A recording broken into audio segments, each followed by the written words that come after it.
بالبردية اللي عند صحة، واحد من الشباب يقول شلون هالأطنان هذه من البرد كانت تبسم فوق.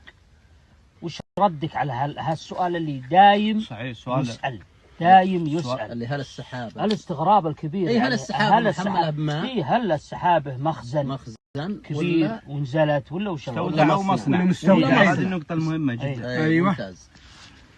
سبحان الله، من فصل هذه النقطة الآية الكريمة عجيب.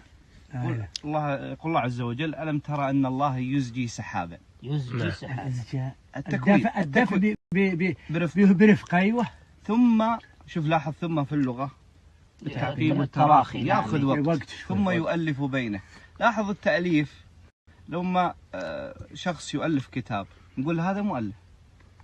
يؤلف بينه، التأليف مثل تأليف الكاتب للكتابة، يجمع كلمات لين تتكون في كتاب. نعم. ثم يؤلف بينه، ثم يجعله ركاما. ما زلنا في التراخي.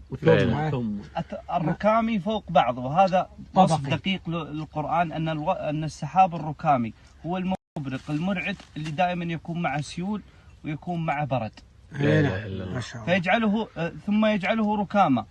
مجرد أن يصبح ركاما جاب الفاء ما جاب ثم، فترى الودق يخرج. ركامي يمطر، فترى الودق يخرج من خلاله.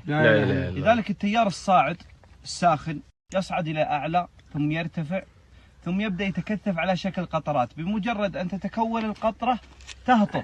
سبحان الله. ليس عبارة عن مستودع، هو مصنع يمشي ويصنع وينتج وينزل في نفس اللحظة. سبحان الله. بينما البرد، حبات البرد يرفعها التيار الصاعد إلى أعلى السحابة. التيار الصاعد يرفع حبات الماء إلى أعلى، فتبدأ بالتجمد على شكل برد. وكل ما أرادت الحبة السقوط جاء تيار صاعد ورفعها إلى أعلى، فيبدأ حجم البرد يكبر وتشاهده على شكل حلقات. نعم. مجرد أن يصبح البرد ثقيلا لا يستطيع الهواء رفعه فينزل. لذلك البرد الضخم تجده متفرق وكبار ومتفرق، بينما الصغير تجده كثيف. صحيح. نعم. سبحان الله. وغالبا يكون معه رياح قوية. لماذا؟ لأنها هبطت مع الرياح، مع التيار الهابط نسميه. والتيار الهابط هذا إذا ما وجد ماء أثار قدامه موجة من الغبار الجدارية، هذه العاصفة اللي تمشي. سبحان الله. نعم. لذلك التيار الهابط إما يهبط بالمطر والبرد معه، أو يثير الغبار أمامه.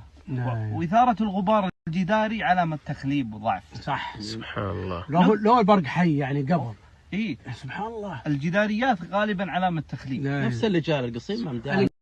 السحابة عبارة عن مصنع متجدد. نعم. إذا توفرت له ظروف التصنيع يبدأ يصنع حتى تنتهي ظروف التصنيع تتلاشى السحابة. لا إله ليس عبارة عن مستودع يحمل الماء ثم ينهمر فجأة. الهملول هذا الذي نراه العظيم هو تكون ونزل على طول.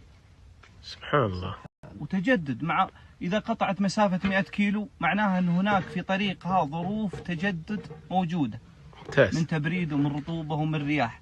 إذا تلاشت خلاص انتهى المصنع وقفل الباب وسكر. لا إله إلا الله. سبحان الله. الله يبيض وجهك يا أبو مبارك، يا العافية.